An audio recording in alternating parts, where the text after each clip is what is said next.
Hello नमस्कार दोस्तों मैं अरुण शर्मा स्वास्थ्य जो दोस्तों आज हम इस वीडियो में बात करने वाले हैं ट्विटर के बारे में कि ट्विटर पे 50 लाख का जुर्माना कैसे लगाया, क्यों लगाया गया, मैं उसको वीडियो में बताने वाला हूं।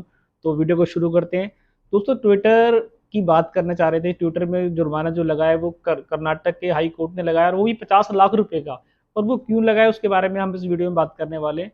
ट्विटर की अगर आप बात करें तो जब केंद्र सरकार से इसकी काफी दिनों से बहस चल रही थी, जब रविशंकर प्रसाद आईटी मंत्री थे तो उनसे काफी टूल किट के बारे में काफी इनके वाद विवाद चल रहा था और केंद्र सरकार ने काफी सारी चीजों की संदिग्ध उनको लगता था, तो काफी सारी चीजों के रोक लगाने की मांग की थी और काफी डिटेल्स की मांग की थी।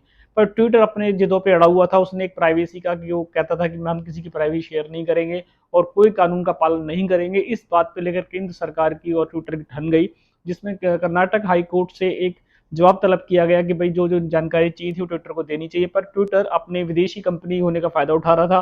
बार बार केंद्र सरकार की पहल के बावजूद, आईटी की सेल के बावजूद उसने कोई दस्तावेज नहीं जमा कराए जो सरकार को जरूरत थी, जिन सरकार को कुछ जानना चाह रही थी। पर ट्विटर को ये अपने आप में एक घमंड था, इस तरीके का था कि वो बहुत बड़े एम्पायर है और वो किसी की नहीं मानेगा और वो भारत के रूल से बहुत बड़ा है। तो उसको इस चीज का आइडिया नहीं लग पा रहा था कि मैं गलत कर रहा हूँ या सही कर रहा हूँ। जब डर्सी की बात करना चाहते हैं, जो लास्ट सीईओ थे उसके, तो उससे काफी केंद्र सरकार की काफी गॉसिप रहे और उसने भी केंद्र सरकार पर काफी गंभीर आरोप लगाए। उसने कहा कि केंद्र सरकार उससे किसानों के आंदोलन के समय जो ट्वीट हुए हैं उस ट्वीट को हटाने की मांग करती है। अगर आईटी सेल की और आईटी मंत्री की बात करते हैं तो उन्होंने कहा कि ऐसा हमने कभी ट्विटर को नहीं कहा और ना हमने इसके कभी ऐसे आदेश दिए। पर उन्होंने टूल किट के बारे में जो उसके बाद काफी सारे कुछ गंभीर विषय चल रहे थे जिससे केंद्र सरकार सहमत नहीं थी और सरकार ने उससे कहा था कि इनको हटा लिया जाए, ट्वीट को हटा लिया जाए। पर ट्विटर कस्टमर की प्राइवेसी का हवाला देते हुए उनके खिलाफ था। उन्होंने किसी की दस्तावेज की जानकारी नहीं दी। इस पे कर्नाटक हाई कोर्ट में एक अपील दायर की गई। कर्नाटक हाई कोर्ट ने उसको इंटीमेट किया कि भाई आपको जो सरकार के साथ हेल्प करनी पड़ेगी और भारत सरकार के जो आईटी सेल के जो हमारे रूल्स है, रेगुलेशन है, उनको पालन करना पड़ेगा। पर ट्विटर अपनी ही हवा में घूमता रहा।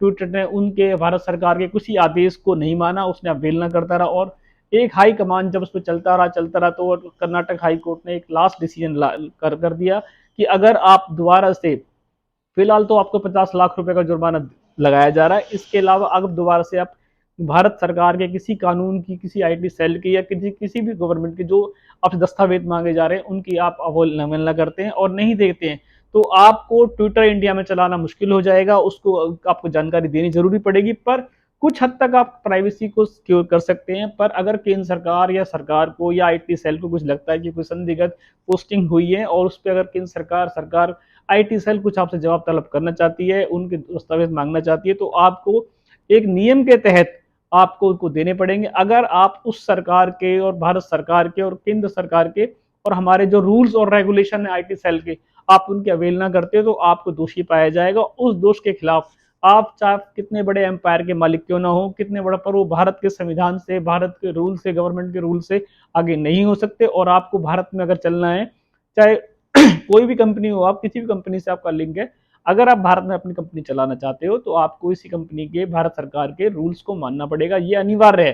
पर ट्विटर अपनी इसी बात पे अड़ा रहा कि नहीं मैं सही हूं, मैं सही हूं। पर आज क्लियर हो चुका है कि कर्नाटक हाई कोर्ट ने उसको दोषी करार दिया और एक दस्तावेज जारी करने के लिए भी कहा और उसमें उसको बोला है कि आपको 50 लाख के जुर्माने के साथ बोला जा रहा है। अगर इसके बावजूद भी अगर आपकी आंखें नहीं होती हैं तो आपको भारत में भारत के रूल से छिड़खानी करने के अलावा कि दोबारा पाया गया और आपने भारत के किसी रूल्स को नहीं माना, गवर्नमेंट के रूल को नहीं माना, तो आपको ट्विटर को इंडिया में चलाने की परमिशन नहीं दी जाएगी।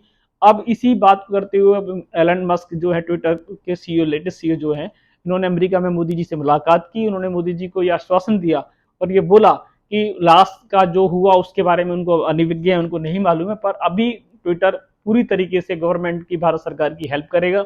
वो भारत के सभी निर्देशों का पालन करेगा। ट्विटर के आश्वासन के सीईओ ने ये नरेंद्र मोदी जी को आश्वासन दिलाया है जिससे आने वाले समय में ट्विटर आराम से चल सके। अगर फिर भी अगर ट्विटर का कोई सीईओ नया कुछ बनता है या उसके अंदर फिर दोबारा से कोई पॉलिसी चेंज होती है और वो भारत सरकार की किसी और हमारे गवर्नमेंट सरकार की और रूल की अगर अवहेलना करता है तो दोषी पाया जाता है, तो फिर उसमें जुर्माने के साथ उसको चलाने पे भी रोक लगने के आदेश हो सकते हैं। तो दोस्तों ये ट्विटर के लिए खुला संदेश है कि वो भारत सरकार के, केंद्र सरकार के या हमारे रूल्स के ऊपर नहीं हो सकता, चाहे वो कितना बड़ा एम्पायर क्यों ना हो, कितना बड़ा मालिक क्यों ना हो। अगर उसे भारत में रहना है तो भारत के रूल्स मानने होंगे।